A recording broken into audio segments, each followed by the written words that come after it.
Good afternoon, everyone. I have slept almost all day today. It's 5 o'clock. Actually, I think it's later than that. Hold on. 5. It's weird. I can see the camera without pulling it down. So that's one thing that I've mentioned before. I love this Vantop Nimball. It's amazing. I'm thinking about developing some software for them. Um, Maybe, I'm sure I can get into their software if I root an Android. I can't root this phone though right this moment because it has banking software on it, and my banking app, as soon as I go to open up my banking app, if my phone is rooted and all the software that I have for that type of stuff, it starts acting up. It starts going crazy. So um, I haven't been able to root this phone, so I'm kind of limited actually on this phone. I'm really looking at the cat phone, but I might end up getting a developer phone, which I haven't even looked into anything like that in a long time. I haven't. I just fucking woke up. My head is still kind of groggy. I made coffee, which I made 2 of them because I still had coffee, a little bit left over. So I filled it up and filled 2 of them up and have one for I drink this one, which I fucking put hot cocoa in this one. I put a whole packet in there already. Got one of those mocha coffees.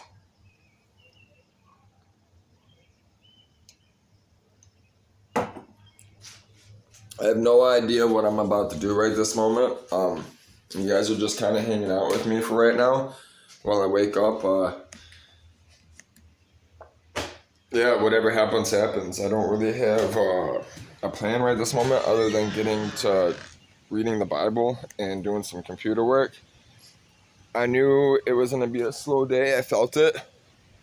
I knew nobody was going to call me today. Only thing that happened today so far is that guy did come pick up that bumper, my Geo Metro bumper, which I mentioned, He came and got it. I'm happy to help someone that is handy like that. I was kind of upset at first, and he was kind of hesitant to tell me because I was like, "So you got a Geo Metro?" Because it interests me if he has a Geo Metro, I'm like, "Oh, this guy's pretty cool, He don't have one, so he had a Range Rover, which tells you he works very hard. Unless it was given to him, but you could tell it wasn't given to him. He worked very hard. He was a really intelligent person. You could tell, very formal, respectable, very well clean cut. I mean, he owned a Land Rover. I mean, most people that own those Range Rovers, Land Rovers, they usually have money. Not all of them, and they're decent vehicles. People say, from the salvage aspect, like if you go to a salvage industry, I'll tell you what my bosses said here in Michigan. They said the shit. They are worth buying though. That's the thing. People like them. People want them. They are good vehicles for the most part. My boss. I was thinking of my uncle a second ago. My boss says they pop. They don't last long. They drive. What really goes wrong with them, what most people go wrong with those that I've noticed, on the back of the rear end, there's a box. It's actually, I think it's called a 504 or a 540, which is car dash parts. You use that number to identify the parts that are in the car. It's called Hollander systems, which are shit too. They need to fix their shit too. From coming from a programming aspect of me, my background. But those parts are expensive, man. And it costs, a lot of times you can get a whole rear end for the cost of what people are charging for the box if they don't know what it is that they have, But those boxes, man, they control the rear end because the 4-wheel drive, it's basically electronic four-wheel drive. You know, they got those what are they called? I'm trying to remember of the name of the systems. A hall deck system. A lot of times they have those type of systems, which Volkswagen uses. Lamborghini uses it. Most of all your Audis and your Volkswagens use Haldex, Haldex, and your Volvos. A lot of Volvos have those. They're just basically electronic controlled four-wheel drive. You know, they're different layouts, so the setups are different. Like most four-wheel drive systems, you know, the motors in the front. Like a Subaru, the way they make their four-wheel drive systems, it's an all-wheel drive system and it's split. The motor sits on top, and the driveline sits basically. The motor sits right on top of the driveline, and then the transmission's like under the motor in a sense, and then it splits at 50-50. The weight ratio's there, like it's really balanced. That's why people love Subarus. A Haldex system, most Haldex systems that are actually designed in front-wheel drive cars, which they are front-wheel drive cars most of the time, but what they'll have is a drive line that goes, you know, from the motor, you know, from the transmission, the transfer case, to the back, and it's electronically controlled.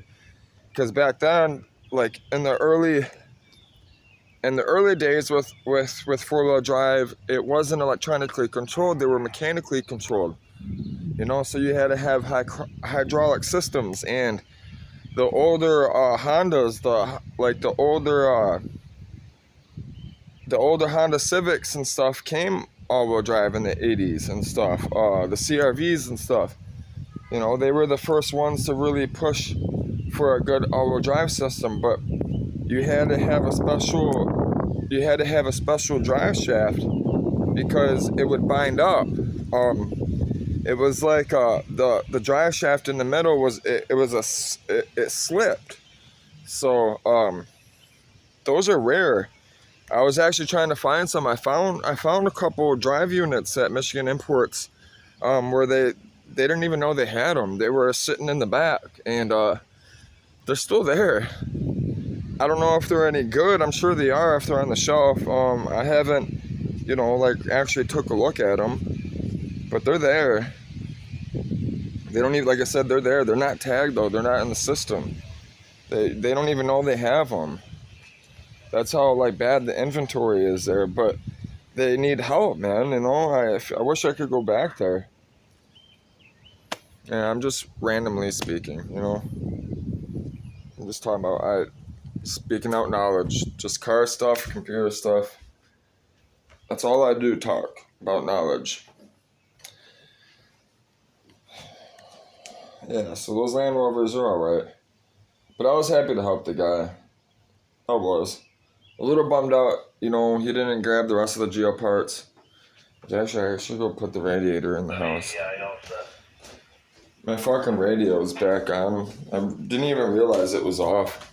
I'm so used to it. Like, I don't even know if it's on or off anymore. I listen to it. I hear it. They've just been doing welfare checks fucking for the last hour. People calling in, fucking old people. That's what they do, I swear. Southfield Michigan Police, that's what they do mostly. Welfare checks, I swear on everything.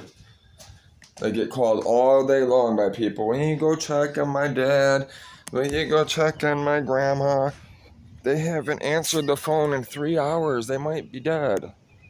Like, bro, it's only been 3 hours, man. Maybe the old fucking woman don't want to talk to you no more. Like, damn.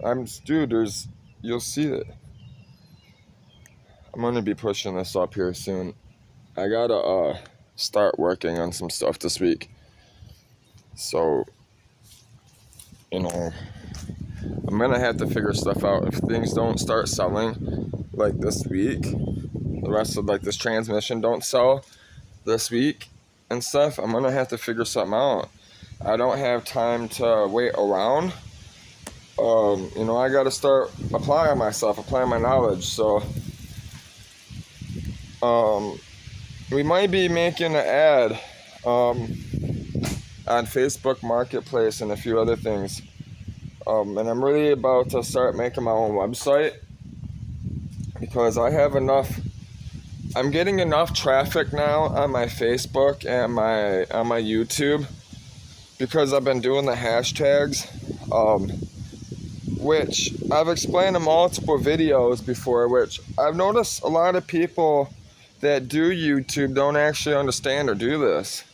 They don't hashtag. Almost all the famous YouTubes I've noticed, they don't use hashtags very often, which is fine. That's fine. But there's no way to find those videos unless you go to their specific channel, right? And it's on YouTube. There's these, and nor do they get translated. So when you use hashtags, right? Each hashtag, when you put in a hashtag, right, and you put in a keyword, okay, whatever hashtag characters that you use, it gets saved to that wall for that keyword. So if someone types in that keyword, right, on YouTube, they can find it. Now, if you use the hashtags, what happens is all the YouTube servers around the world, the databases, if they're hashtagged, right, that hashtag, that keyword, gets translated to like a phone number in a sense. So you can find, so these computers, right, because there's multiple YouTube servers around the world, right, and there's multiple languages, right.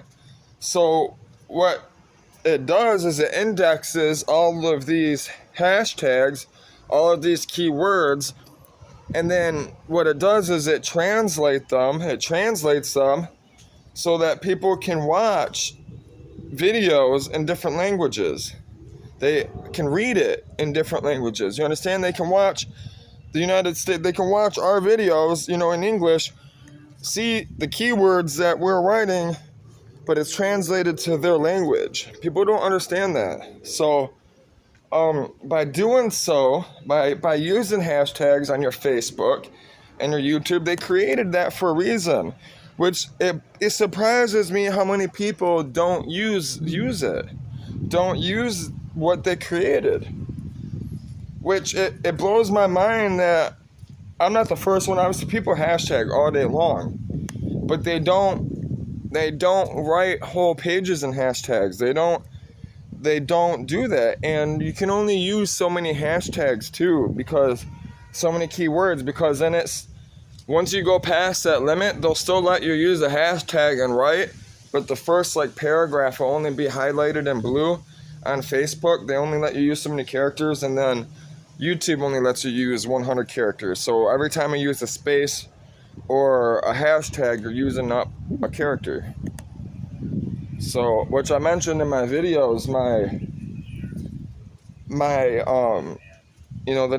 the name of the videos aren't necessarily always specifically talking about what it is I'm speaking about the whole video, in a sense. If you can understand what I just said.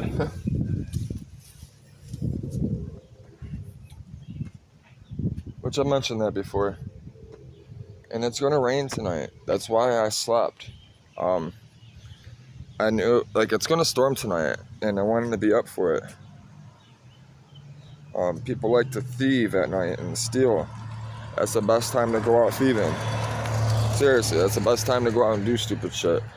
That's when evil happens, under the darkness, the cover of darkness. I think I'm joking. I know, because I used to do it. So, if it rains like this, yeah. I wait up for action. I'm serious. I look for it. I look for evil. I point it out. I keep a loaded 12 gauge for a reason. You come up on my house, you're fucked. You come on my property, you're getting shot. You're getting shot at the feet. Shooting your feet. 'Cause then you can't hop no more fences. Yeah, it stays right here. Boom. Well, don't stay right there, but that's where it is right this moment. You always keep the barrel facing down on the ground. Always. Never put your finger in the trigger. Always keep it facing down.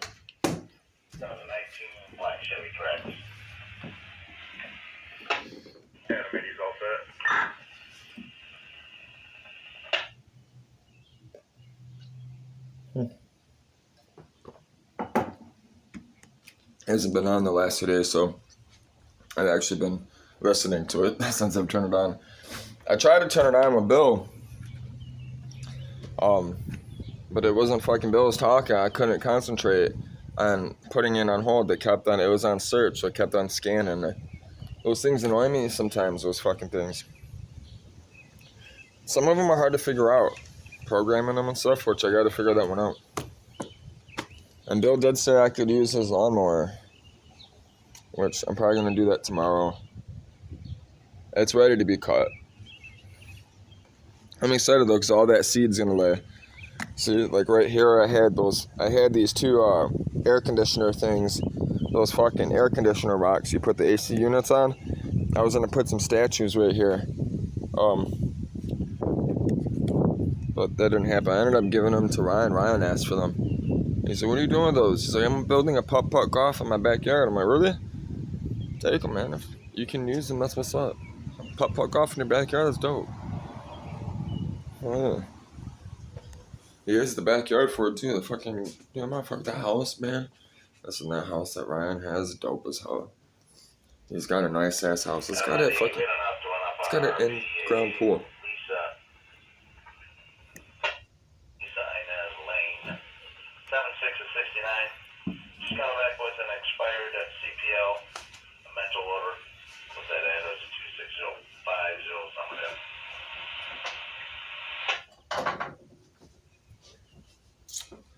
Yes, sir. I don't know why I grab my wallet when I want wax. There. It's because I seen it. I'm used to keeping it over here, and I had it on the table over there. I keep my keys, my wallet on this desk. On this dresser. It's a habit.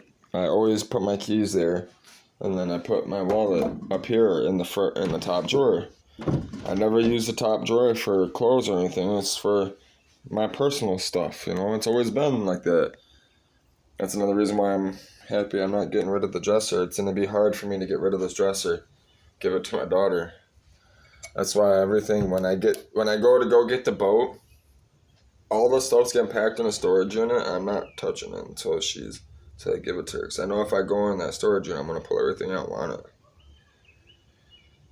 I want to buy all new stuff. Give her my stuff. Stuff I almost killed myself over for. Plus, some of the stuff is, it was given to me from family. The one side of the family I actually do care about. They're not completely fucked up, just a little fucked up. They're good people. The Polish side of my family, good people. And my dad, my two older brothers' father, good man. He's raised me my whole life, man. He took me in. He's just being stubborn. He's being fucking hard-headed. He's being an idiot, actually, because he's keeping me from blessing him. So, which I have blessed him, he's doing fine, I'm sure. I'm happy. He couldn't understand that he needed to learn how to live a life without me. Me and him have been relying on each other, for a long time. He raised me, He had the idea that he had to have me live with him in order to live. No. I'm 30, man. I'm 33. It's time for me to move on, Dad. It's time for me to have a family, man. But she didn't understand that. He didn't want to let go. He had an idea of what he wanted his life to be with me. He was holding on to something that he shouldn't have been holding on to. Not everyone is meant to be in your life forever. You hear me? If you keep that person in your life forever, you're keeping them from reaching God, from reaching their destiny, from reaching where they're going. Which we're not all going to the same heavens, just so you know.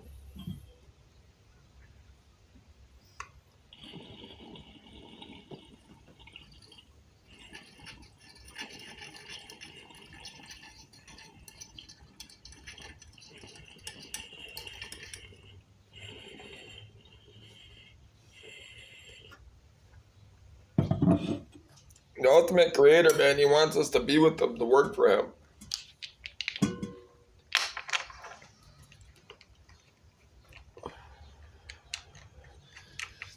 The ultimate goal is to get to the ultimate creator,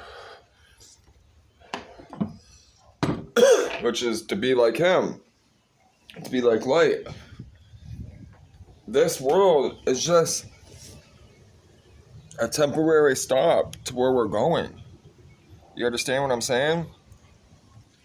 God put us on this earth to test us. It makes a lot of sense. We test everyone else. Why wouldn't he test us, right? If we're his highest creation, the Bible says, right? And he has a job for us to do, right? Don't you think that he would test us the most? He does. He tests us the most, more than any other creation. This is why life is so hard. This is why we suffer. Because God knew that if we suffered for him, right? If we suffered and worked for him, we would be worth it. We would be worth him taking the time to discipline us so that when we do go to sleep and Jesus does come back, we may fight the war of Armageddon. Because there's not only this war here on this earth, there's wars going on in the universe that God has always protected us from. Those other creations that he's created throughout all time, including us, he's kept us safe from them because they envy us, because they can't receive what it is that we can receive. You understand what I'm saying? We can receive the Holy Ghost. We can receive the Holy Spirit. The Spirit of love is upon this earth. All the other creations see that. They envy it. That's why God cast down Lucifer to the earth to prove to all the other creations and to Lucifer and the rebellion that his law is perfect, that his law is eternal, that he used his highest creation, which is us, to prove the rebellion, the original rebellion, that his law is perfect. So that's what you guys get for now. Coffee's running through me. I'm going to set up shop. I don't think anybody's going to be messaging me. I just smoked. I'm going to set up shop. We're going to start doing computer stuff, download stuff. I'm going to try to make it through the night. Tomorrow, we got to figure something out. It's going to be Monday, so I might be going on the road type thing, looking for a temporary job under the table. Something. We got to do something. I got to get boxes. I got to get that motor in this truck. So if people aren't buying my stuff, I don't really have much else to flip. This is all I have to flip, right? So I got to get my hands on more stuff. I got to get my hands on a job or some type of, I can fix something or make something, or, you'll see. I'm going to get on it tomorrow. We'll sleep on that tonight, but for now we're going to do computer stuff and, read the Bible. So that's all there really is to do right now. I don't really have any other options. We got to make money to leave, so that's what we're going to do. So I'll see you guys in a little bit. Take care.